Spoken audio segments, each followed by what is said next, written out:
This Torah class is brought to you by TorahAnytime.com. Okay, Rabbi, thank everyone for coming. Like I told you, if I was here in the Beis Medrash Landers, I wouldn't leave. So you must be doing it as a chesed. There was a big meeting this morning, very, very big meeting. I don't know if you've read this, between the top Russian generals, top Ukrainian generals, various different, ministers of the defense and foreign ministry, and it was a very, very intense meeting. It was a fascinating debate and analysis. Mediators had to come in. They had a hard time keeping the two sides separate, and they discussed humanitarian corridors and the effects of the sanctions and the nature of the military equipment. And it was a very, very good conversation. I know, because I was privy to it. You see, it took place in the mikveh this morning where I went. That's where the guys were like all schmoozing about this. You knew that was coming, Shlomi, right? I knew it. Okay, I saw it on your eyes. Okay.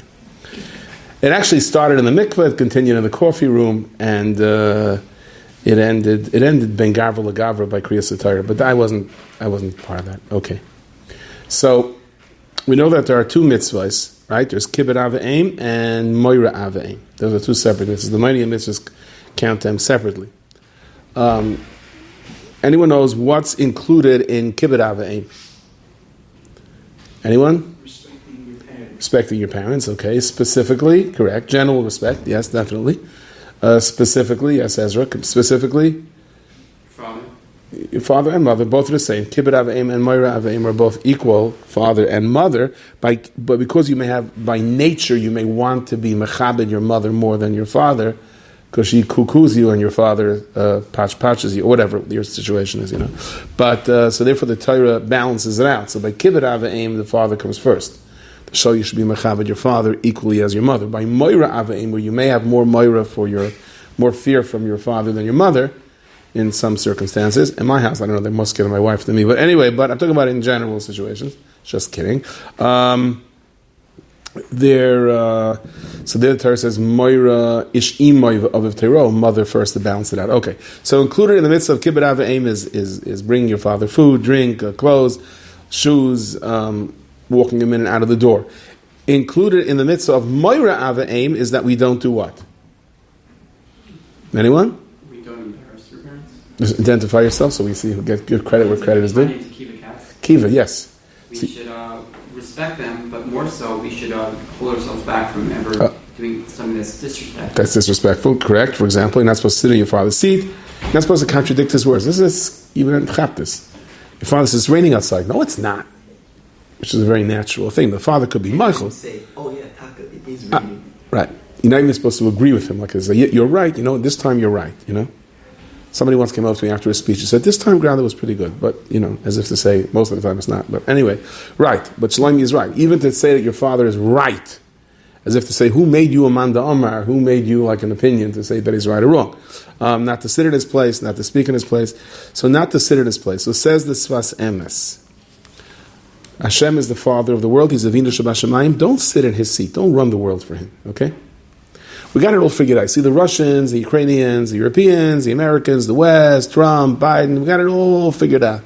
Kadosh Baruch Hu is the one that's sitting in the driver's seat. My father used to share this with me that when war was breaking out in Europe, one of the many, many wars, so the Divrei Chaim was sitting in the back of the wagon, and the wagon driver was listening to all the speculation, how everyone was suggesting what's going to happen, how the turn of events are going to take place, and the wagon driver was just like, he did the equivalent of slamming on the brakes. Horses don't have brakes, do they? Whatever. And he turned around and said, I know how to drive my horses. God knows how to run the world. Quiet. Okay. They took his advice. The sons of said he's right. Hashem runs the world. And countries are going to be countries, and countries will become uncountries. No country has really lasted all that long in the history of it's very important for us to understand that. And Leiv Malachim Mesarim B'Yad Hashem, that as much as we want to hold people responsible for what they're doing, it's not in their hands, really. Things have to, things are going to follow through on a certain course. So, but our job is to split the hair. On the one hand, not to over-worry. There's a scientific study, by the way, that worrying has proven to be very ineffective to solve problems. So really, it's not worth it. But it also means we have to rethink kind of rethink our lives. So I told my kids today, I made this imagination with, I did this thing with them. So I had seen a story that somebody came to Rabbi Fischel. He was the famous mashgiach in Panovich and before that in Mir, and about a friend of his that just had a stroke, Rahman al-Islam, and right now was paralyzed. And before Rabbi Fischel started davening for him, he got into his bed and just laid there for 15 minutes without moving a hand or a foot. He said, I was laying there, you have to have self-control to do this. And I didn't move one finger because I wanted to know what it feels like that a person cannot move his hands or feet. And it's not even compatible because he knew that he could if he wants to. But just the idea that for the next 50 minutes he wasn't going to move his hands or feet drove him, and to think that this person was stuck al pi derech hateva, because therapy could make things easier, but then he got up to daven for him. You have to really feel for a person. The Sfas Emes, when his Hasidim were being drafted into the army in one of the many Polish-Russian wars that everyone lost cheshbon of who's fighting who, he dug a trench in the backyard and he slept in the trench. He said, how could I sleep in a bed when they're sleeping in trenches? Okay? So this is what I did with my kids in class. I said, a lot of these people living in these cities in the Ukraine were told, okay, the Askanim figured out a way for you to escape, but now, right now, okay, let me just run to the other side of town because it might safe deposit box. No, you're going to miss the bus, and then maybe the last one out. Then a couple of ear raid alarms woke them up to the reality of the situation. So I told my kids like this. They were told you can take every member of the family can take a suitcase. I think 2 suitcases per family. But if there are 2 people, I said, because there's no place on the bus, just get them on. People were seated in the aisles of the bus. You're talking about a 25-hour ride. Nothing is close in the Ukraine. So I said, imagine I came into the room and I said, okay, you have 10 minutes. Okay, you have a suitcase. I gave out bags, like such a bag, and I said, you have 10 minutes. You cannot overfill this bag. To the kids that were sitting here, I said, I want you to make a list of what you're putting into this bag. It's the only thing you can take. And the kids really got into it, and they were like writing and rewriting, and thinking what's in their room, and rewriting, and they're tefillin. There's not much left for anything else. Yeah, but they're making money. I said, imagine what these people felt like. You have 10 minutes, fill up a suitcase, and run for your life. They don't know if they will ever be able to go back to their homes. Think about that for a moment. And I think that this is incumbent upon us to try to somehow be mishtativ, try to focus and think what these people are going through. And on the other hand, to thank Hashem and say, Golus is temporary, whether it's the Ukraine, whether it's Lvov, whether it's Kiev, whether it's downtown Brooklyn. Golus is temporary, okay? No one has been there for a very, very long time. Mordechai was in 4 different Golus in Asher Hegel. He was an experienced Golus person. Golus is very temporary. And look at your home, look at your house and say, thank you Hashem for the shelter. I don't take it for granted. Prepare me, if there's going to be a transition, please prepare me for it. And I have to focus in my life to prepare for that transition. So I had an uncle. He stayed by us for a while. Every time it was pouring outside, he would stand outside a few minutes. And I would say, why are you doing that?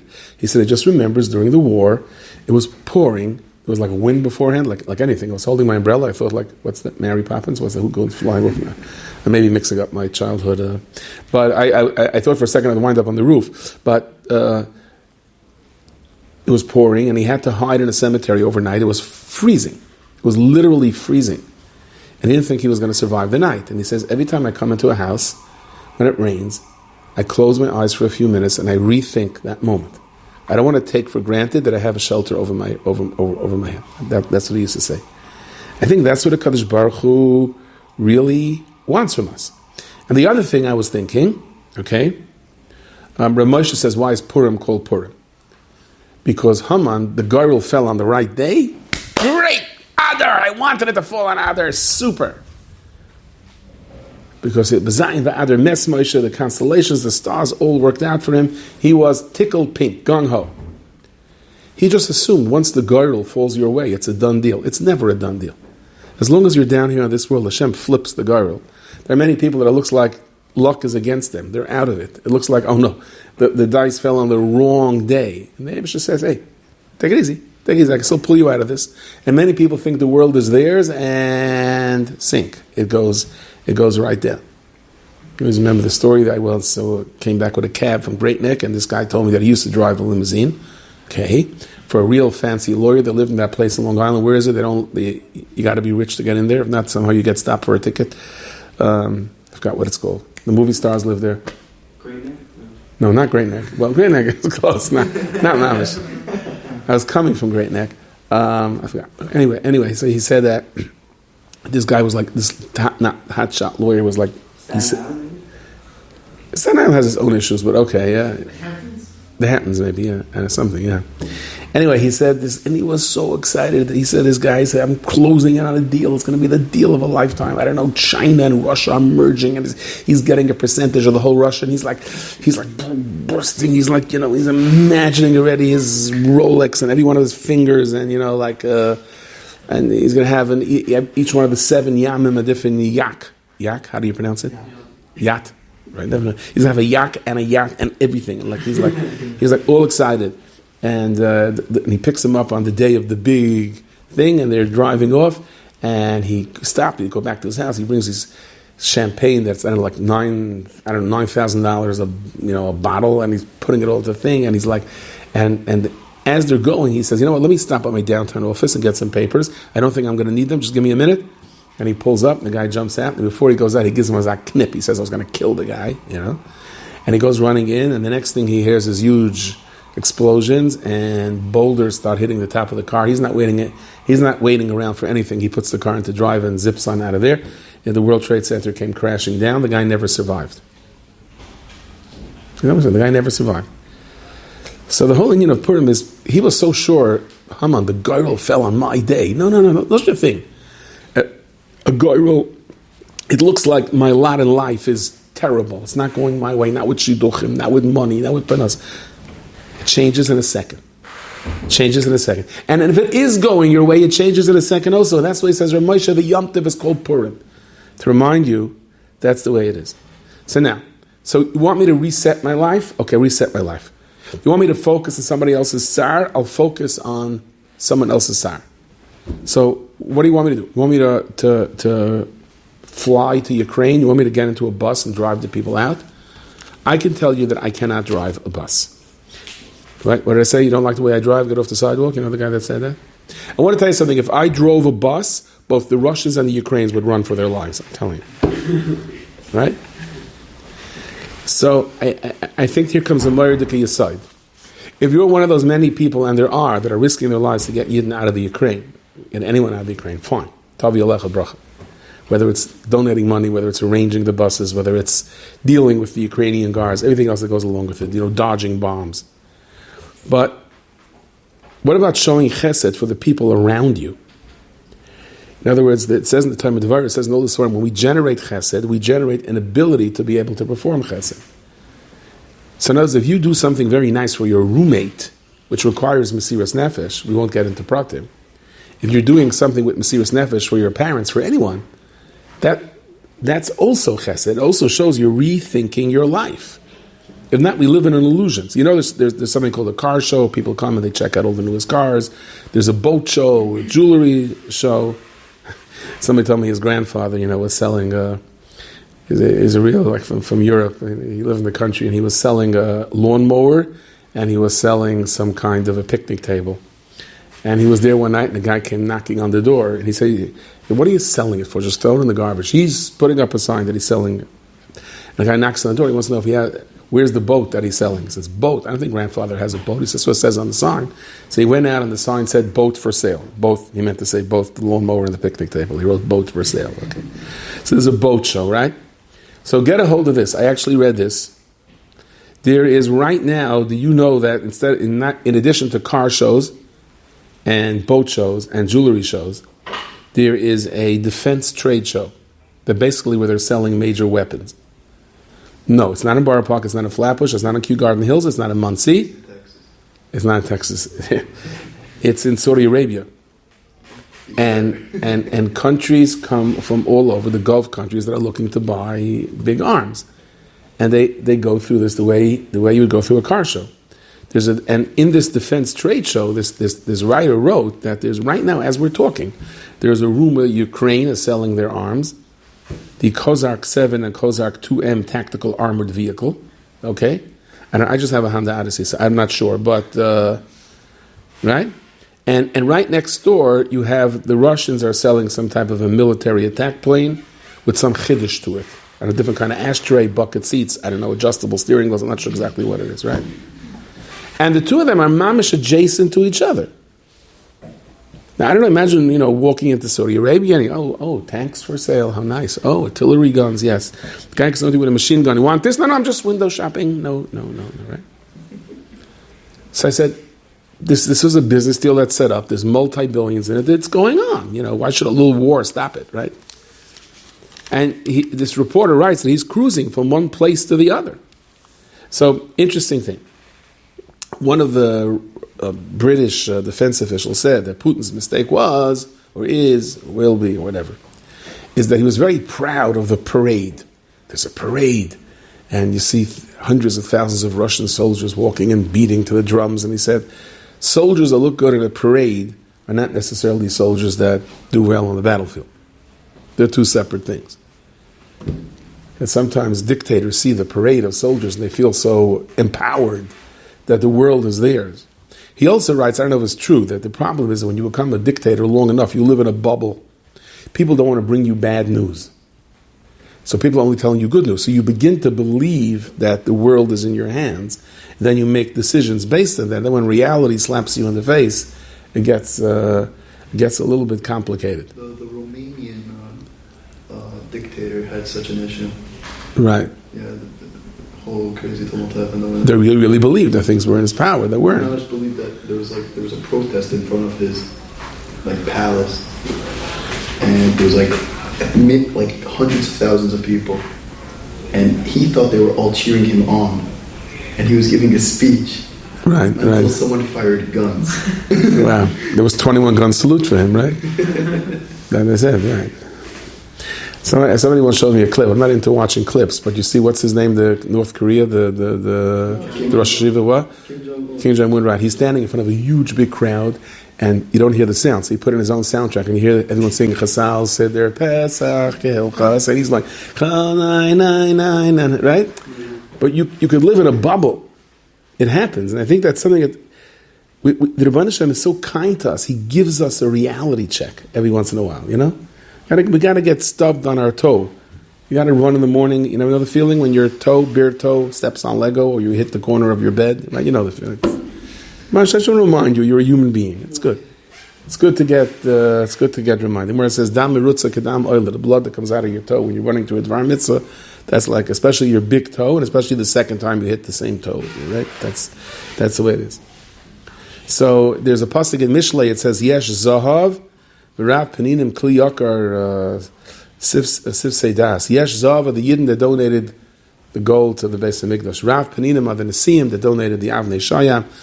And Kli Yakar Sif Seidas is Moshe Rabbeinu. Moshe had you have to coordinate all of it. You have to make sure every last iota of detail, the most complicated details in the world, work. You have to deal with hundreds of thousands of people. Just like the girls, wasn't going to say how many 300,000 girls did Toivel the Paraychis, worked on the Paraychis, and Moshe had to work with everyone and make everyone feel good, and yet everything had to be perfect. There was no room for compromise. And Moshe Rabbeinu doesn't give up, and that's why Hashem talks to him more so than anyone else. So the bottom line is, same thing. In life, there are parades and there are nesyonos. Yes, open up the many magazines that you read on Shabbos, or you should or shouldn't read on Shabbos, or your mother reads on Shabbos, or you read on Shabbos, or whatever. There's a thing that there's like a Yiddish news line, whatever, once in a while, I say a few words there. People always meet me. I don't listen to it, but I heard what you said last night. I usually don't listen to it, but I heard what you said last night. So I said, it's amazing how many people don't listen to it. It's fascinating. But, I just happen to hear what you're saying. Okay. So you open up, these people look at it and they say, oh no, where's my picture? What? There's the convention. Oh no, they cut the picture. I was right here. I'm here where the salt is. That's where I was, right? People go nuts. Yeah? But your picture's there. Your picture, that's the parade. It falls apart. The parade falls apart. It's when you stand up to one Zetzadik and the Sayin of Shmiras Einayim, and you do your best, and it's not easy to do your best. 1,000 parades go in the garbage. And this is it's a false world, right? It's a world where wow, look at this guy, his name is in lights. Yeah, name is in lights. And then someone pulls out the plug and it's all over. I read, this is one of the major, I think, accomplishments of modern science today. You know how sometimes you watch the soap, the bubble, for it to pop? You wonder when it's going to pop, or you blow a bubble and you wait for it till it's going to disappear. Or kids with bubble wrap, they pop it. No, Shlomi? Identifying with this. Okay, and then I'm talking about the major masmidim. I'm talking about the average person, you know. So it seems that some university did a major study. They created a bubble. They said it's going to take 400 days for it to pop. This is your scientific money, your government grant money being put to good use. You know what I mean? Like, never mind science making vaccines, saving people from dying. They created a bubble that won't pop. There's the parade, and there are things that are real. And the Arizal says that Esther was never taken to Achashverosh. She was mashbia, a shida. What's a shida? A ghost? I don't know, something that went in instead of her. And when Mordechai said, listen, you got to go to Achashverosh, he may kill you, but we have no choice. You have to risk your life for Klal Yisrael. She said, why can't I program my clone, my shed? And he told her, says the Rav Shetzerov, it's not going to work. That's the parade. This is the real life. It's the real Nisayan. It was going to come from the Sitra Acher. It's going to come from Atu Beisavich Tevedu. There's going to be a Purim for Klal Yisrael. There has to be a level of Mesiras Nefesh. What was Moshe's Mesiras Nefesh? As a Sasem is something fascinating. Think about this. Moshe Rabbeinu was up in Shemayim. He learns Kol HaTorah in 40 days. Okay, he was learning, he forgot, until Hashem said, here, remember it. As we learn and we forget, Hashem gives it to us. So what was the V'yidaber Hashem al Moshe Leimer? The whole Torah is V'yidaber Hashem al Moshe Leimer. Here, let me tell you what to tell Klal Yisrael. Hashem already told Moshe what to tell Klal Yisrael. He taught him Kol HaTorah Kula. So what's the each? Anyone want to suggest something? What's the each V'yidaber Hashem al Moshe Leimer? Hashem taught him Kol HaTorah Kula. What's the V'yidaber Hashem al Moshe Leimer? Anyone want to give a crack at it? Yes. He doesn't have the ego because he knows it, but he wants to make sure that he knows it perfectly. You're saying you want to make sure he knows it perfect. Okay. Anyone else? Good. I hear you. Good line. Go ahead. Don't be embarrassed. There's like a couple thousand people listening to you. It's okay. It's fine. You have to use your real name. You could disguise your voice. No. So the Sfasema says a fascinating thing. He says, Moshe says, okay, you taught me on my level. That doesn't help me. I can't teach Klal Yisrael on that level. Can you please tell me how I'm supposed to teach this to them? So imagine Moshe Rabbeinu coming before Hashem and saying, I know everything. It doesn't help me. I want to be able to teach Klal Yisrael Torah. Teach me how to teach it to them. And V'yidaber Hashem on Moshe Leimer. So Hashem said to Moshe Leimer, let me teach you how to say it. Okay? Let me tell you, there's a kid sitting by the shir. He's not following. Says Moshe Rabbeinu, no. I know there's a way that he would understand it. Somebody asked Rav Steierman, he said, Daf Yomi is coming to Yavamis. Is it possible? He said, this guy he's a Maggid Shir, Daf Yomi Maggid Shir. People get lost with Yavamis. So Chaim Kanievsky said, Yavamis is making cheshbainis. You make cheshbainis in your life, you do calculations. So Rav Steierman, Libadl Mechaim L'chaim said, if the Maggid Shir knows his stuff, then the people will know it. The Maggid Shir is not 100%, and the kids won't understand it. I've seen that teaching kids all the years. If I'm missing something, the kids won't have it. You can't pull the wool over their eyes. So Moshe says, teach me how to teach it. So he says, B'shvilchem, because of you, Hashem stopped speaking to me, or is speaking to me. Shvil, says as Sfasemis, is a path. Hashem created the path for me to be able to speak to you. This is where I want to be. So, today, I'm talking about Mesiras Nefesh. I went to be Menachem Oval today, Mechutin, meaning my Mechutin of mine. The grandfather was nifter relatively suddenly, and it's just it's almost off the charts. It's fascinating. His name was Shalom Gershon ben Chaim Menachem Ginsburg, big miyuchas, all the big Talmidei Baal Shem Tov. His father was a Rav in Minneapolis. His father sent him away when he was 11 years old. He went to learn in Torah Vodas in those years. There it tells. He was a very, very special person. But I want to fast forward. I think he was only in his 70s. Developed some type of lung disease. They were never sure what it was. And they tried one hospital. At the end, he was in Colombia. And after a certain amount of time, I think it was a week, they came into him and said, we did everything we could. They said the only thing that could possibly work now is a lung transplant. And someone came in they would have to apply to a hospital that does it, and someone came in to him and said, I have to ask you these questions, because it's important. And they asked him, are you scared to die? Which is a very encouraging question from the doctor, before a surgery, right?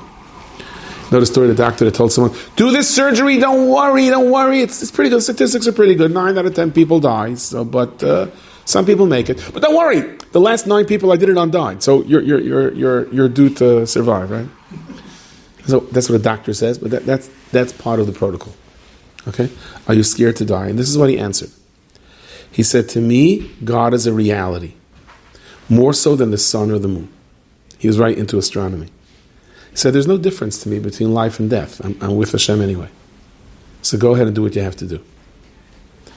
They said, but we're asking you again, are you sure you're not scared of dying? And he answered, I'm more scared of not doing what he wants me to do than I'm scared of dying. I am more scared of doing what he wants me to do instead of dying. They came in later and said that he was not a candidate for a lung transplant, which meant that basically that his days are numbered. And his response was, okay, Baruch Hashem, so I know I tried everything. I just don't want Hashem to have tainas on me that I didn't try. If you tell me I tried everything, then I'm okay with it. He had a special bekasha, a special robe, that he wore by a mitzvah tanz. Mitzvah tanz is like this chas, all of you, by the wedding, right, where the Zayda dances with the kala, holding a gartel. He had a special, but he said, bring it to me, because I want to wear it now. Because I feel now it's like a mitzvah tanz. And he told his children, mamish days before he was nifter, maybe a day or two before, and they played me the recording. He said, I want to tell you, he says with a full energy, you would think he's speaking about Sheva Brachas. He said, I am mole simcha. I am so happy you can't imagine. Don't worry about a thing. I cannot tell you how excited I am about going to meet my parents, my Rosh Yeshiva. Imagine someone's excited about meeting his Rosh Yeshiva, right? He had a daughter that passed away, my daughter, and the son-in-laws, the son that was recording it said, just people should hear when he was saying it. It said, you're saying it Tuesday, Parashas Pekudei, Shabbos Chazak. And he opened his eyes and he said, Chazak, Shabbos Chazak is Rosh Tevis, Charisha, Zriya, and Ketzira. Charisha means plowing, Zriya means planting, and Ketzira means cutting. As if to say, I did what I did in my life.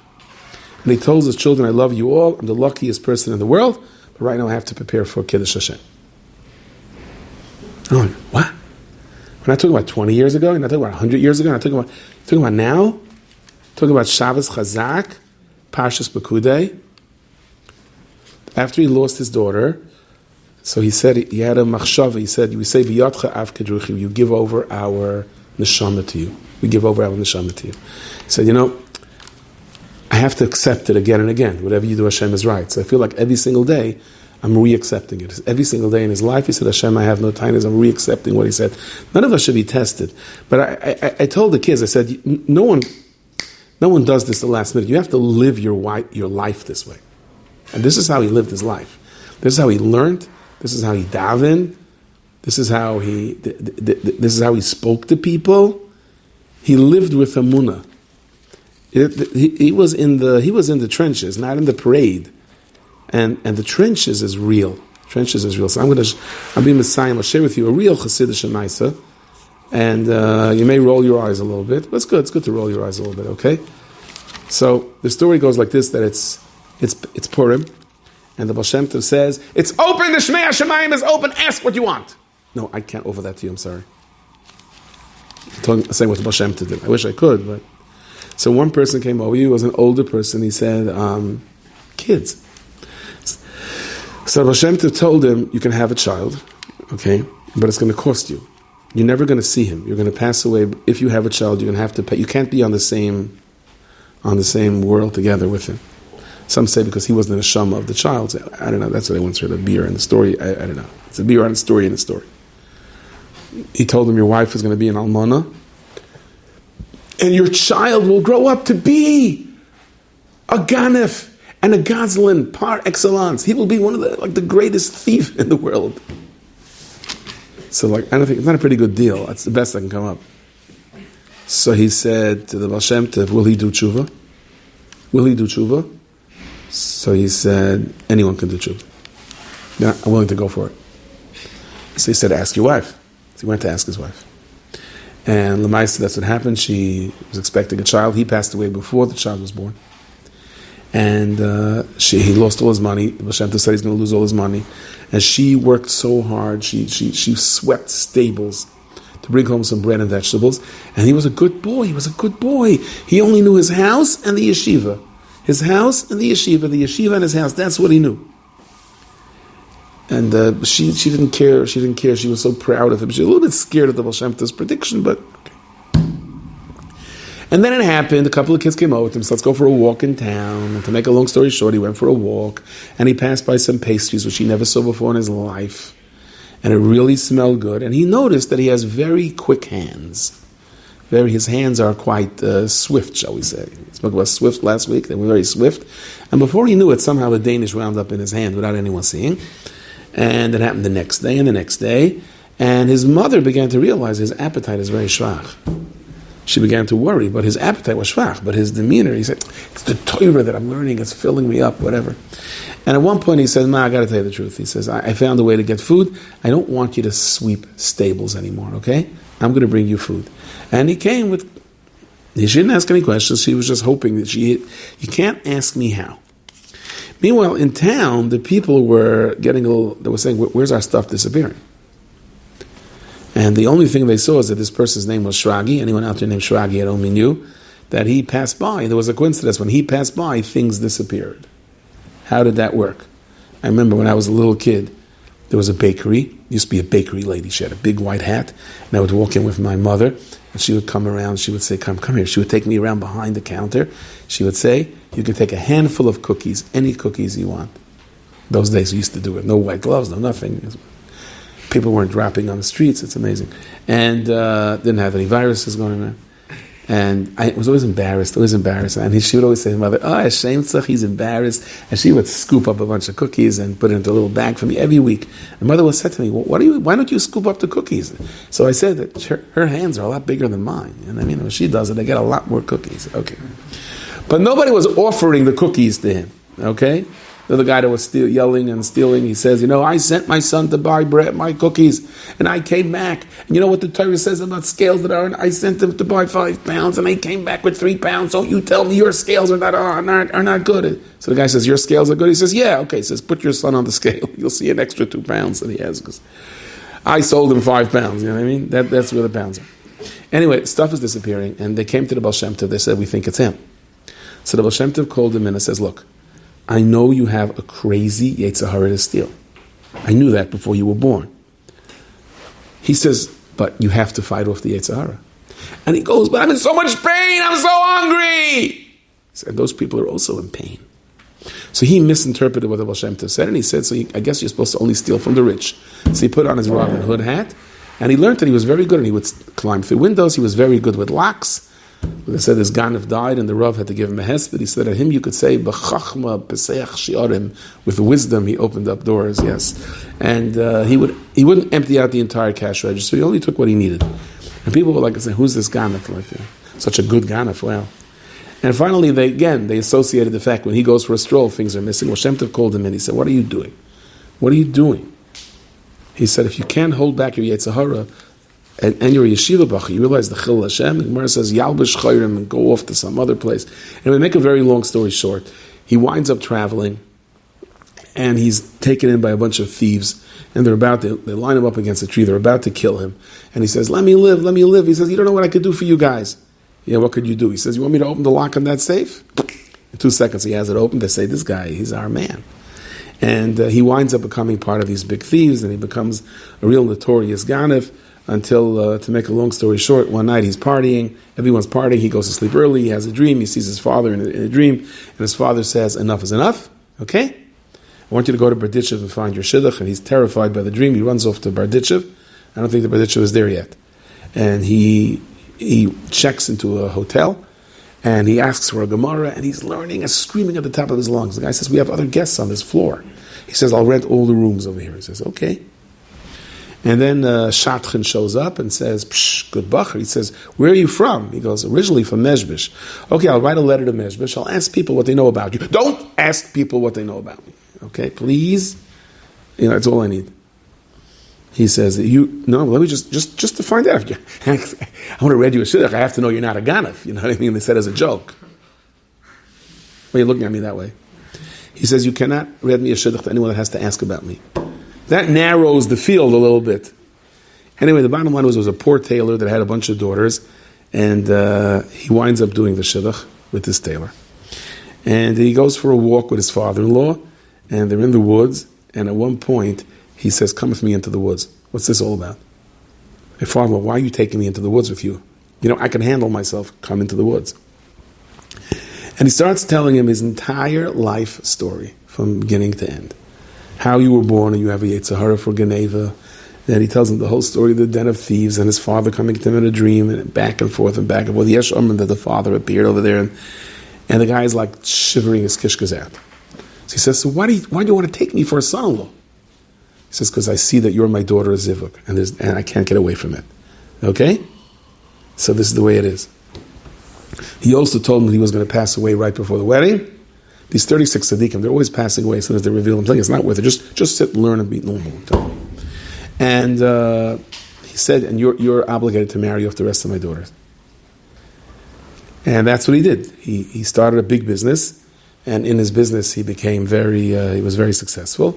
Now, he had a problem. When he was scared, he was a good boy. When he was not scared, he went back to his own thieving ways. And in business now was embezzling big banks and doing all kinds of things. And at one point, the way the story goes, make a long story short, he, in Pirchei, this is 6 months, this story, by the way, and he's riding on Shabbos, and his wife begs him not to a ball, and he sees a man in the middle of the road, and he says, Meshuggah, get out of the road! And he screeches to a stop, and the guy looks at him, he sees it's his father-in-law who passed away, it's pretty spooky. His father-in-law told him, what's with you, it's Shabbos, he said, get out of my way. And the guy takes the wheel off the thing. I guess neshamas can do that. I'm not sure if you're allowed to be a loch on Shabbos, you're allowed to take off a wheel. And he goes, give me back the wheel! And he was stuck, and he goes running off to the things, because he didn't have his wagon. And they look at him, what's with you? You're schwitzing like anything. And he says to them, listen, I just saw my father-in-law after he died. They said, you saw what? And he took the wheel off the wagon and walked away with it. He took the wheel off the bus and walked away with it. Hey, pal, I thought we're drinking together. You're not starting beforehand. Anyway, he refused to eat the food and because he decided he's becoming holy and he's not eating non-kosher food anymore. And they threw him out of the house and he had to walk home. And to make a long story short, the story goes, he keeps going back and forth. And at one point, he comes back to the Baal Shem Tov, and the Baal Shem Tov says to him, you're going to eat Malav Malka here and eat a lot of Malav Malka because I need you to fast from Sunday till Friday. I need you to fast from Sunday to Friday. And he did so for a very long time, for an entire year. At the end of the year, Baal Shem Tov told him, now no food, even Malav Malka. And he went into the Beis Medrash, he's not asking any questions, whatever is served to him, he does, and the guy comes in, he goes, what's with you? What are you sitting in the Beis Medrash? Why didn't you go wash Malav Malka? Your Rabbi has Malav Malka. He said, he told me not to wash. Come on! And he takes out the most geschmacke Danish in the world you ever saw, and he says, a mitzvah, tchias ha-mesim! And he says, no. And it smelled so good, he's dying. He says, no, now I'm going to hold myself back. I'm going to hold me. He says, no, I'm going to hold myself back. And in the end, make a long story short, he agrees to eat it, but he has to wash until Zidayim. He's not even out until Zidayim. And he winds up, the faucets are broken, and he winds up going over to the water, and he dives into the water. Falls into the water, dives into the water. At that point, the Baal Shem Tov goes for a walk, and they drag him out. And he says, you had the ultimate Mesiras Nefesh. And he said, now you have your tikkun, and you're going to become one of my Talmidim. So it's a storybook story, you know what I mean? But in every storybook story, there's truth. And the truth is, it's a story for each and every one of us. We're all born with a Yetzer Hara. And before we were born, our parents, our grandparents were told, this is your Yetzer Hara. And the challenges in life, we think, well, Hashem must hate me. I'm such a disgusting person. You know, sick tithes I have. Just, I sent you to the world with that Yetzer Hara. That's the reason that you're here. And we have our ups and we have our downs. And no, the Shema doesn't have to come to you in a Shemayim. Life itself presents the ups and downs. And the ultimate Nisyanis. That at one point we say to ourselves, you know what? Enough is enough. I'm not looking at what I shouldn't look at. I'm not eating what I shouldn't eat at. Rabbi Shalom, I'm in your hands. And then we're invited for Alav Malka. Have Yeshuas and Simchas and Nachas. Thank you very much, everyone, for joining. You've just experienced another Torah class brought to you by TorahAnytime.com.